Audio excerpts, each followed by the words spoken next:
No, you don't need the. I'm doing this my way. He a legend, he a legend, he a legend.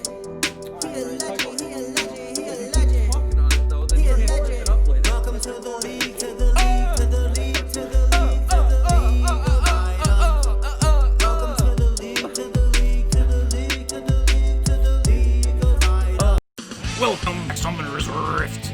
In our first matchup, we have LNG and BLG. In Game 1, BLG, Hagen's Soul, and Meteor has returned from the grave. Playing Trundle, he leads BLG to a gigantic victory over LNG and Shenlong 17 in Game 1. Shenlong 17 has been playing like garbage since he disappointed us and failed to become the Chosen One. XX put on a lewd performance on Graves. Garbage. In Game 2, LNG actually decided to wake up and play. But Flandre was unable to create the winning advantage for his team as Volibear goes in and takes out Awandi, who started on. XX dives in, but the body slam does nothing. Light, don't walk towards the light! He dies. Maple did nothing, standing like a tree in the mid lane. LNG is taken out and beaten by BLG 2-0. In the match of the night, we have RNG taking on World Elite. In Game 1, Nunu flashes forward, taking out Teacher Ma on Rumble. An easy teamfight victory for RNG, who decided to bench Xiaohu because they are shams. Horrible people. Who do they think they are? I don't care if they're winning the game. They're dead to me. Dead forever.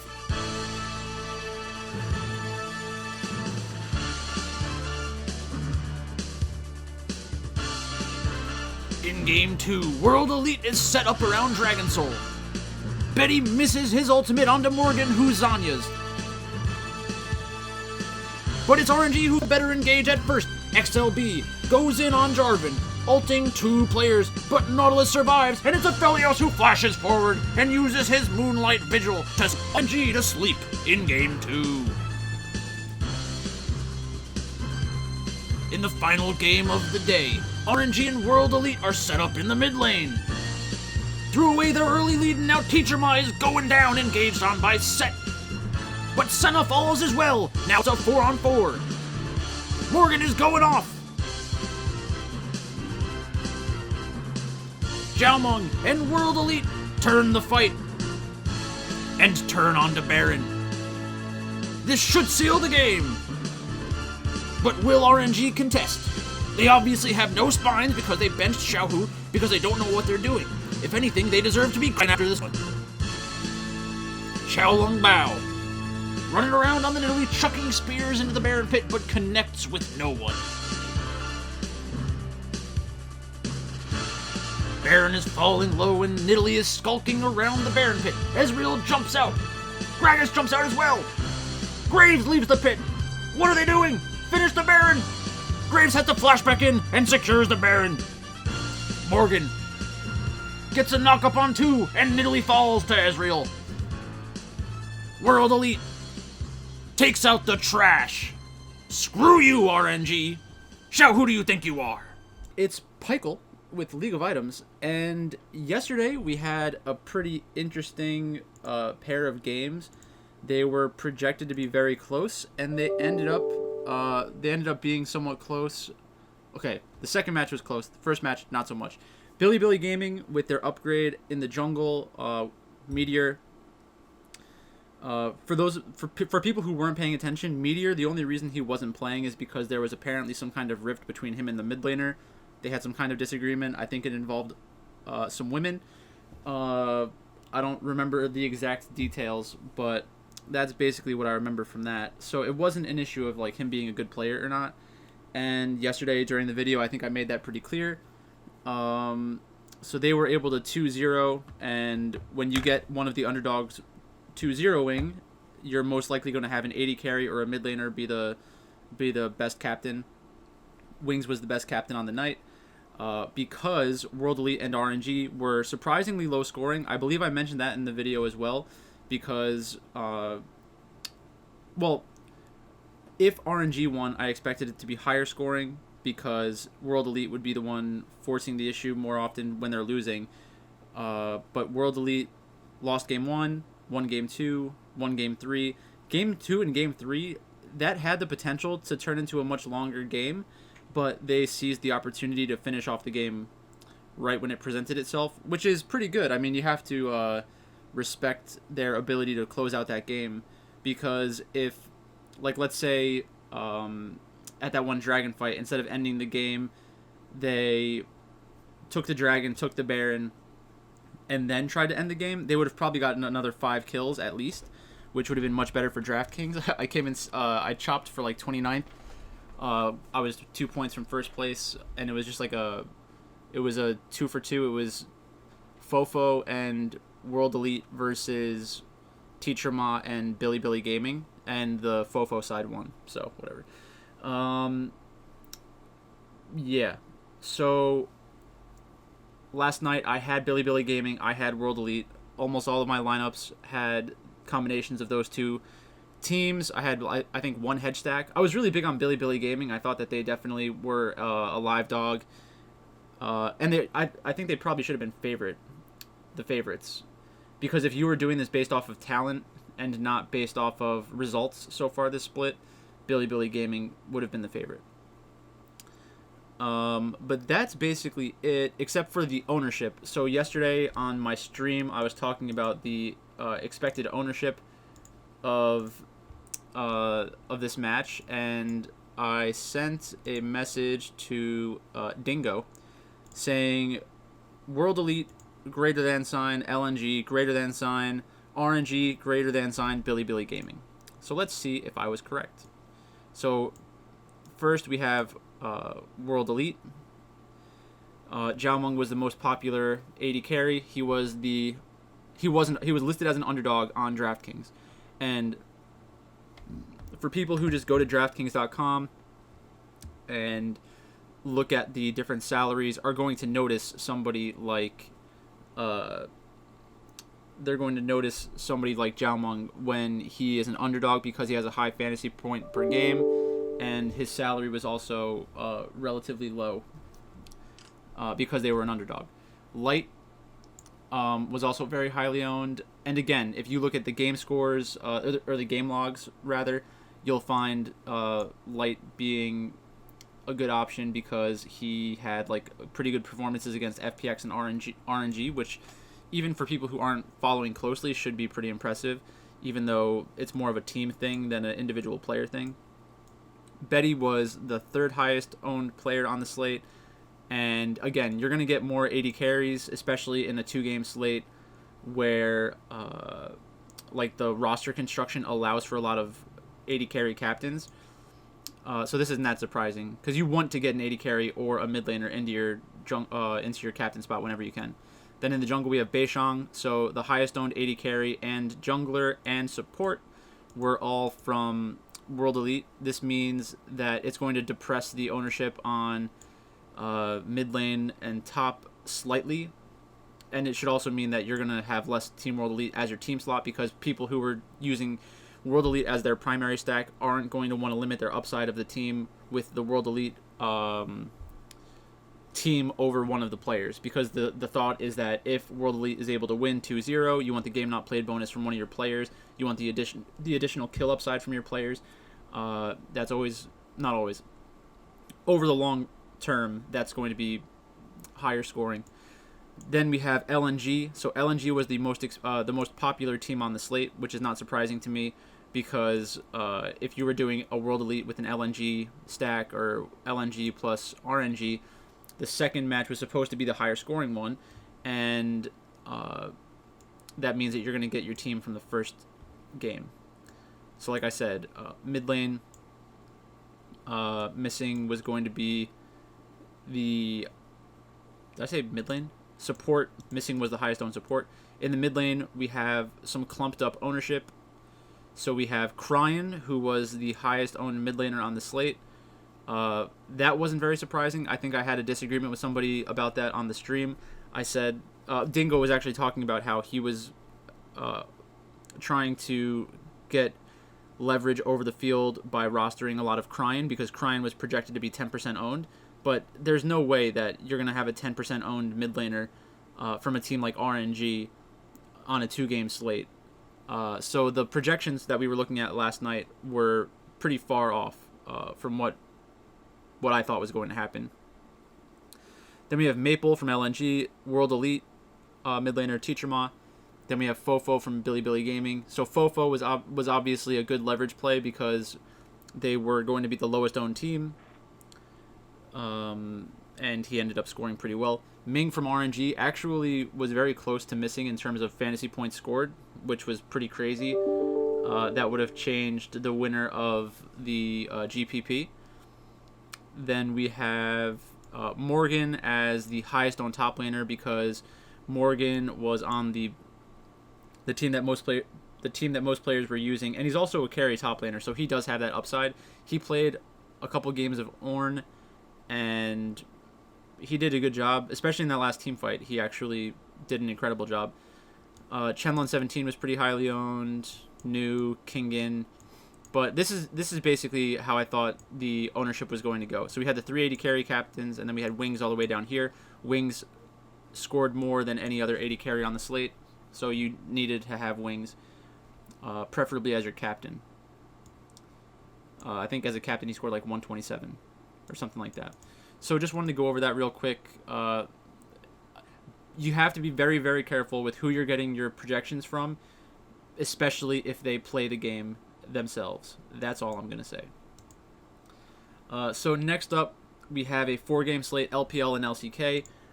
Invictus Gaming against Dominus. Invictus Gaming is a 94% favorite, minus 1667. Dominus is plus 742.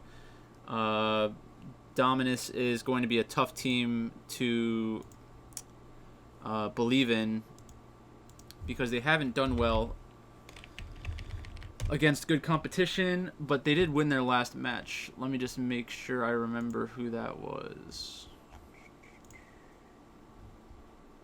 So they beat EDG without hope.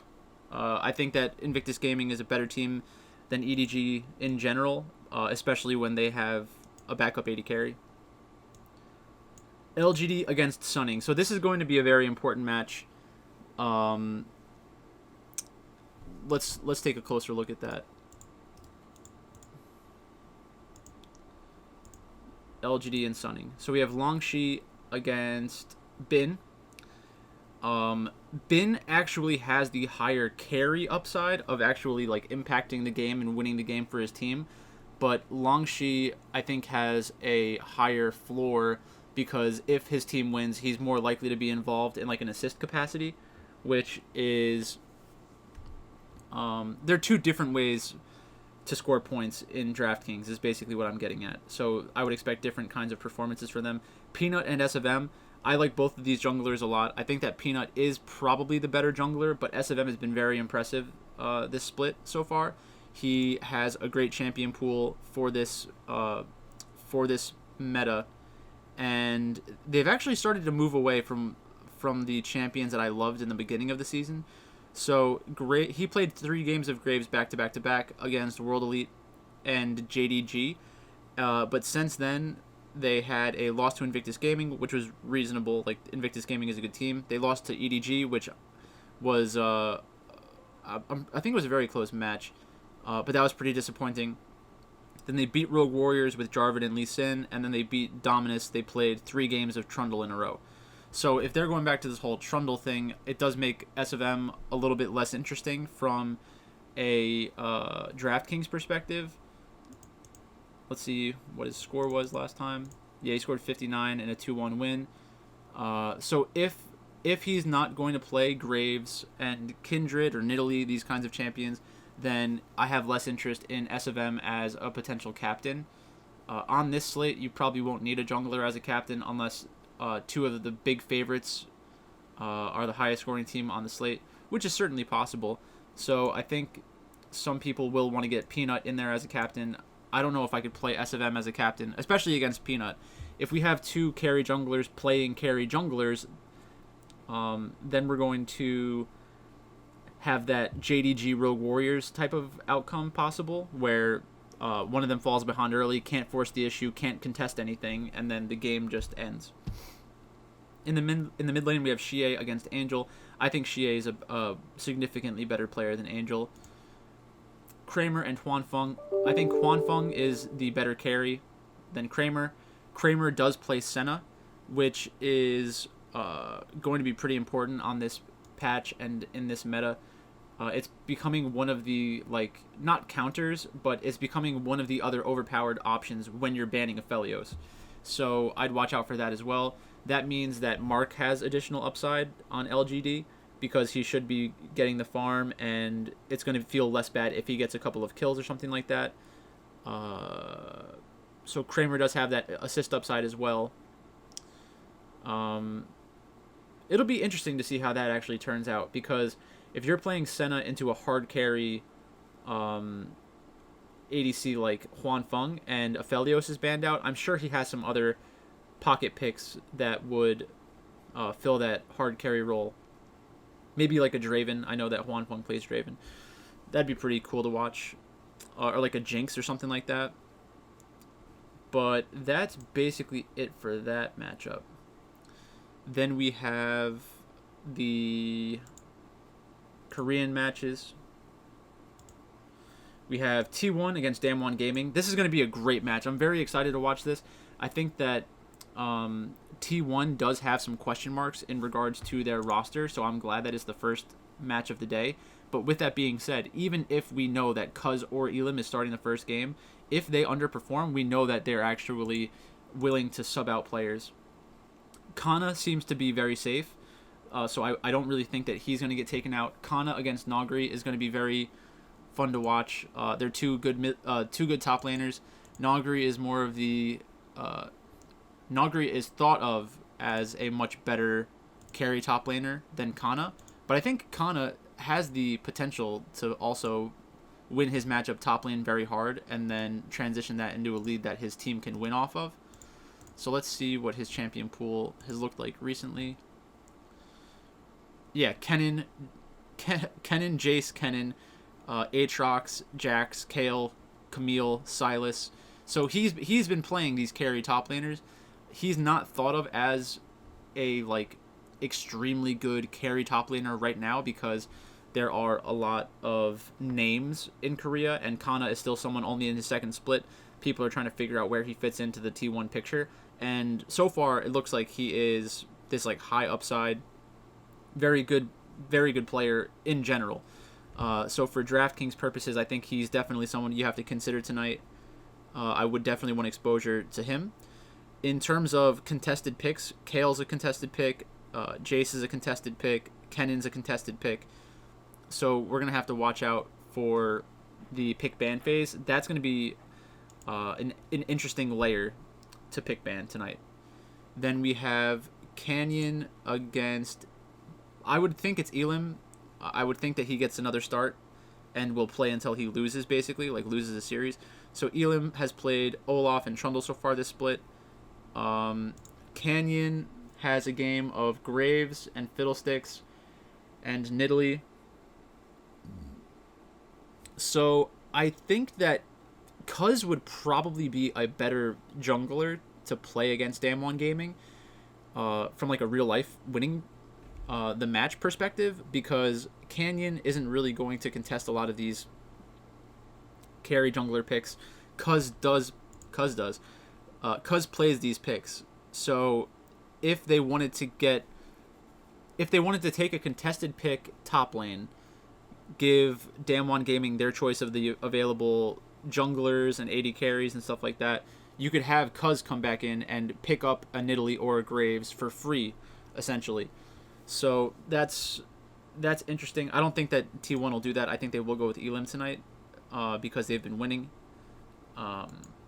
If they do say Cuz is the starter tonight, it would make me kind of rethink how they're approaching substitutes moving forward, because that would show that Elim playing against Sandbox Gaming may have been about the matchup and getting him stage time, as opposed to them thinking he is the better overall player. In the mid lane, we have Faker and Showmaker. Faker, Playmaker is what people used to say about Faker. Now it's Faker, and Showmaker on the other side.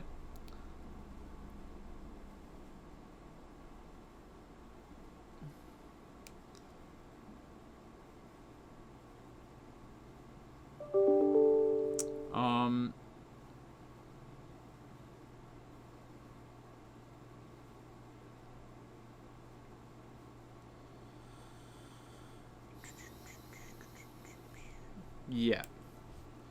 So Faker and Showmaker, both very good mid laners. I think they both have big upside here tonight. I think that it could be extremely high scoring. This will be a test of how good Faker is right now, because Showmaker seems to be very, very good right now, and I've heard people saying, like, is Faker washed up? I mean, no, it's not even close to being true. Even if he's less strong mechanically than he used to be, his game knowledge and champion pool will be much more important for this matchup than quote unquote mechanical ability. But Faker's still an amazingly good player. In the bot lane, we have Teddy against Ghost. So Ghost is he's had very low scoring DraftKings performances so far.